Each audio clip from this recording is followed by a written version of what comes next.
Hello everyone. माझ्या मित्राचा मला एक मेसेज आला की अल्ताफ 786 म्हणजे काय, म्हणजे ज्याला आपण 786 असं म्हणतो, इस्लाम धर्मामध्ये त्याचं काय महत्त्व आहे. तर मला असं वाटलं की माझ्या जो मित्राचा प्रश्न आहे, असे कित्येक जणांचा हा प्रश्न असेल की 786 बद्दल. इवन मुस्लिम समाजातील काही लोकांनाही माहीत नाही की 786 आहे का, म्हणजे 786 आहे काय. मोबाईल घेताना नंबर घेतात तो फॅन्सी 786 बघून घेतात. लग्नाच्या कार्डवरती 786, गाडीचा नंबर असू दे 786, 5 रुपयाच्या नोटेपर्यंत, 500 रुपयाच्या नोटेपर्यंत, म्हणजे 786 असलेला नंबर असलेल्या नोटा काहींना छंद असतो गोळा करून ठेवतात. पण त्यांना सुद्धा माहित नाही की 786 आहे तरी काय.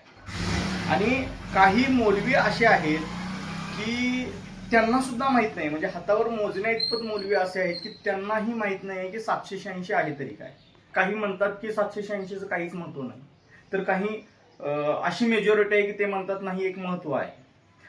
तर समाज, तुम्हाला माहितच आहे अर्थात की समाज बोलणाऱ्या व्यक्तीच ऐकतो, आणि समाजाला एवढा वेळच नसतो की जो बोलत आहे तो सत्य बोलत आहे काय, असत्य बोलत आहे, खरंच बोलत आहे का की खोटं बोलत आहे, याच्याबद्दल समाज कधी वाचत नाही, पुस्तकं घेत नाही. त्याच्याबद्दल एवढा संभ्रम असतो की जो बोलणारा व्यक्ती आहे तो खरं सांगत आहे का खोटं सांगत आहे नक्की हेच माहीत नसतं. मग असं मला वाटलं की माझ्या मित्राचा जो प्रश्न आहे तो अनेकांचा प्रश्न असू शकतो, म्हणून मी हा व्हिडिओ पोस्ट करत आहे. मित्रांनो, सर्वात प्रथम 786 म्हणजे काय, तर याला आपण पहिला समजून घेऊया.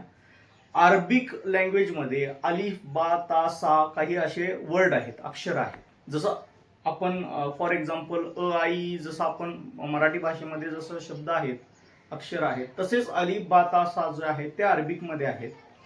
आणि अरबिकमध्ये असताना त्याला एक विशिष्ट असा एक नंबर आहे, म्हणजे प्रत्येक अक्षरात सोबत एक विशिष्ट असा नंबर आहे. त्याला हम वजन असं म्हटलं जातं, त्याला अदद असं म्हटलं जातं अरबिकमध्ये, अदद. तर प्रत्येक अक्षराचा एक हम वजन निघतो, म्हणजे एक नंबर निघतो. तर 786 नेमकं आहे तरी काय की बिस्मिल्लाहिर रहमानिर रहीम, म्हणजे आमच्या मध्ये हदीसमध्ये वगैरे पैगंबरांनी असा संदेश दिलेला आहे की तुम्ही जो काही चांगला काम करत असाल तर तुम्ही बिस्मिल्लाहिर रहमानिर रहीम असं म्हणून तुम्ही त्या कामाला सुरुवात करा. म्हणजे याचा अर्थ काय होतो, अल्लाहच्या नावाने सुरू, परमेश्वर जो अल्लाह आहे त्याच्या नावाने सुरू असे म्हणून तुम्ही त्या कामाला सुरुवात करा, असा संदेश आहे पैगंबरांचा. मग आता 786चा आणि बिस्मिल्लाहिर रहमानिर रहीम याचा काय संबंध आहे, तर जवळचा संबंध आहे मित्रांनो.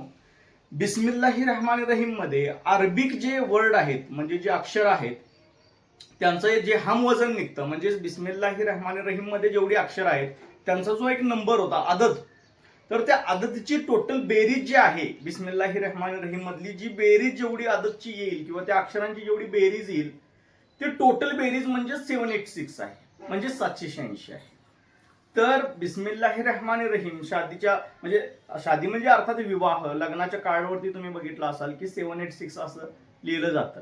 तर बिस्मिल्लाहिर रहमानिर रहीम असं पूर्ण न लिहिता तर 786 असं शॉर्ट फॉर्म मध्ये मित्रांनो लिहिलं जातं.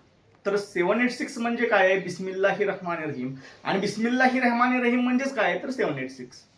धन्यवाद.